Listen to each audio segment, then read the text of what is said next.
اس کو بولتے ہیں قصۃ السمک، اسٹوری آف فش. بک ہے جس کا نام ہے من وحی القلم، آتھر کا نام ہے مصطفیٰ صادق الرافعی. وہ لکھتے ہیں اپنی اس بک میں، ایک شخص تھا اس کا نام تھا ابو نصر الصیاد. تو Abu Nasir Al Sayyad basically he was a very poor guy, coffee struggle کر رہا تھا مالی حوالے سے، فائنینشیل پرابلمس تھی. تو اس کے بیوی بچے بہت زیادہ بھوکے تھے، وہ ان کو کھلانے کے قابل نہیں تھا. ون ڈے ڈسپریشن کے تحت وہ اپنے استاد کے پاس، اپنے شیخ کے پاس چلا گیا جن کا نام تھا احمد بن مسکین رحمہ اللہ. اور یہ یاد رکھیں یہ تابعین میں سے ہیں، تو یہ تابعین ہیں شیخ. ان کے پاس گیا اور کہا کہ شیخ بہت برے حالات ہیں، I can not feed my family and kids, تو پلیز ہیلپ می آؤٹ، کچھ کریں. تو شیخ نے کہا کہ اوکے لیٹس پرے 2 رکعہ، تم 2 رکعتیں پڑھو and then will go together for fishing, will go to sea اور will try to catch something. He prayed 2 رکعہ. وہ نماز پڑھنے کے بعد سمندر کی طرف نکلے، اور جب انہوں نے جال ڈالا ان شیخ کی مدد سے تو ایک بہت بڑی مچھلی لکیلی اس بندے کے ہاتھ لگ گئی اور انہوں نے اس کو پکڑ لیا. خوش ہو گئے، بازار آیا وہ شخص، بیچا اور 2 پلیٹس بھر کے لی، ایک 1 plate full of meat and 1 plate full of sweets. اور شیخ کے پاس گیا اور شیخ سے کہا کہ آپ نے میری سے مدد کی ہے فشنگ کرنے میں اینڈ آپ نے مجھے ایڈوائز کیا ہے، تو آپ ان میں سے جو بھی چاہے لے لیں. The Sheikh replied, لو اطعمنا انفسنا ما خرجت السمک. اگر میں نے یہ اپنے آپ کو ٹریٹ کرنے کے لیے کیا ہوتا نا تو یہ نکلتی نہ ان دا فرسٹ پلیس. سو انہوں نے کہا ٹھیک ہے. وہ راستے میں جا رہا تھا اپنے بیوی بچوں کے پاس، خوش کہ آج میں ان کو کچھ کھلاؤں گا. تو اس کی نظر پڑی ایک یتیم بچے پہ جس کے ساتھ اس کی بیوہ ماں تھی، ویڈو مدر اینڈ آرفن کڈ. اور وہ جب پلیٹ لے کے جا رہا تھا تو ان کی نظر پڑی اس کی پلیٹ پہ. تو اس کو بہت حیا اور شرمندگی ہوئی کہ میں گوشت کی اور سویٹس کی پلیٹ بھر کے گھر لے جا رہا ہوں اور یہ بھوکے بیٹھے ہوئے ہیں.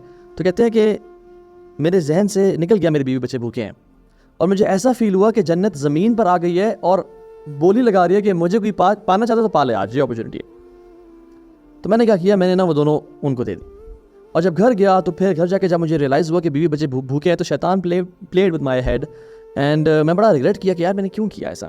لیکن میں نے کہا چلو اللہ کی رضا کے لیے چلو خیر ہے، لیکن بیوی بچوں کو بھی تو کچھ نہ کچھ حق تھا. کہتے میں اسی کشمکش میں تھا اینڈ شیطان was trying to play with my head. تو دروازہ ناک ہوتا ہے اور ایک شخص آتا ہے، کہتا ہے کہ مجھے آج ریئلائز ہوا میں نے آپ کے والد صاحب سے 20 سال پہلے پیسہ لیا تھا اور آج میں آپ کو یہ پیسہ واپس دینے کے لیے آیا ہوں.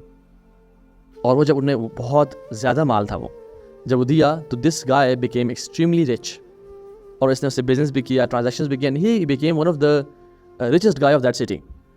بہت ڈونیشنز دینا شروع کر دیں اور بہت زیادہ کہتے ہیں کہ اوور ٹائم میں بہت زیادہ کانفیڈنٹ فیل کرنا شروع ہو گیا اپنی ڈونیشنز پہ اور چیریٹی پہ. تو I used to rely on my actions کہ میں بہت خیر کام کر رہا ہوں. So I focused more on the quantity over quality. کہتے جب میں کرتا رہا تو مجھے کچھ عرصے بعد خواب آیا، اور خواب میں کیا آیا کہ میں نے دیکھا کہ قیامت کا دن اسٹیبلش کیا جا رہا ہے اور فرشتے آواز لگا رہے ہیں لوگوں کو، اور لوگوں کے اعمال نامہ اکٹھا کیا جا رہا ہے اور ان کا حساب کیا جا رہا ہے. اور جب میری آواز مجھے بلاوا آتا ہے تو میں جاتا ہوں اور بڑی پینک کی سچویشن ہے.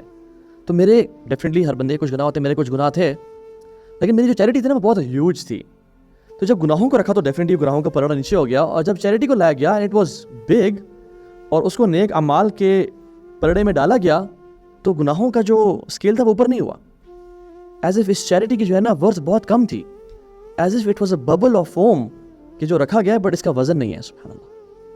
قرآن کی آیت فمن ثقلت موازینہ فاولئک هم المفلحون، جن کے نیک اعمال کا پلڑا نیچے ہو گیا وہ کامیاب ہیں. ومن خفت موازینہ فاولئک الذین خسروا انفسهم فی جہنم خالدون، اور جن کی برائیاں نیچے ہوگی وہ خسارے والے ہیں اور ہمیشہ جہنم میں رہیں گے. تو اس دن اعمال کا جو ہے نا وہ کاؤنٹنگ نہیں ہوگی، اس دن اعمال کا وزن کیا جائے گا کہ اس کا وزن کتنا تھا چاہے چھوٹا ہی عمل کیوں نہ ہو. تو I saw my charity as piles of cotton which I don't value. اور پھر فرشتہ آیا، اس نے وہ 2 پلیٹس لے کے آیا. میں نے کہا کہ اس کی کیا وسعت ہوگی 2 پلیٹوں کی اتنے سارے چیریٹی کے سامنے. تو اس نے جب وہ 2 پلیٹس رکھی میرے رائچس ایکشنز کے اسکیل پہ، تو کہتے ہیں کہ وہ بیلنس ہو گیا، جو اسکیلس تھے وہ بیلنس ہو گیا، ان کا اتنا وزن تھا کہ انہوں نے گناہوں کو اوپر کر دیا. اور پھر ابھی بھی میرا فیصلہ نہیں ہوا تھا. تو پھر وہ جو فرشتے تھے کہتے ہیں میں خواب دیکھ رہا تھا، یہ وہ اس عورت کے جو بیوہ خاتون تھی اس کے ٹیئرز لے کے آئے اور اس بچے کی اسمائل لے کے آئے، اور وہ جو ٹیئرز اور اسمائل تھی وہ فزیکل آبجیکٹس کی فارم میں لے کے آئے، اور وہ جو آنکھوں کے آنسو تھے وہ بہت بڑے تالاب کی طرح بن گئے. اور جب ان کو نیکیوں کے پلڑے پہ رکھا گیا تو وہ آؤٹ وے کر گیا اور میرے گناہ نیچے ہو گئے. اور میرے بارے میں کیا کہا گیا؟ لقد نجا کہ تو کامیاب ہو گیا، تو بچ گیا. یہ تو خواب تھا اس کا، لیکن اس خواب میں بہت حد تک کچھ نہ کچھ ریئلٹی بھی ہے. کبھی کبھی ہمارے کچھ ایکشنز ایسے ہوتے ہیں جن پہ ہم بہت زیادہ اوور کانفیڈنٹ ہوتے ہیں، ریلائی کر رہے ہوتے ہیں، لیکن چھوٹے ایکشنز جو سنسیئرٹی کے ساتھ کیے جانے والے ہیں ان کی وقت اللہ کے ہاں بہت زیادہ ہوتی ہے. ابو سعید الخدری کہتے ہیں کہ اللہ کے نبی نے ہم سے کہا کہ جس چیز کا مجھے تم پہ سب سے زیادہ خوف ہے، ایون دجال کے فتنے سے بھی زیادہ خوف ہے، وہ کیا ہے؟ وہ الشرک الخفی، وہ مائنر شرک ہے. ان یقوم الرجل یصلی فیزین صلاتہ لما یرا من نظر الرجل، کہ ایک شخص کھڑا ہوتا ہے اور اپنی نماز کو بیوٹیفائی کرتا ہے، بہترین بنا دیتا ہے، اچھا کرتا ہے، کیونکہ اس کے ذہن میں ہوتا ہے کہ مجھے کوئی شخص دیکھ رہا ہے. اللہ اکبر.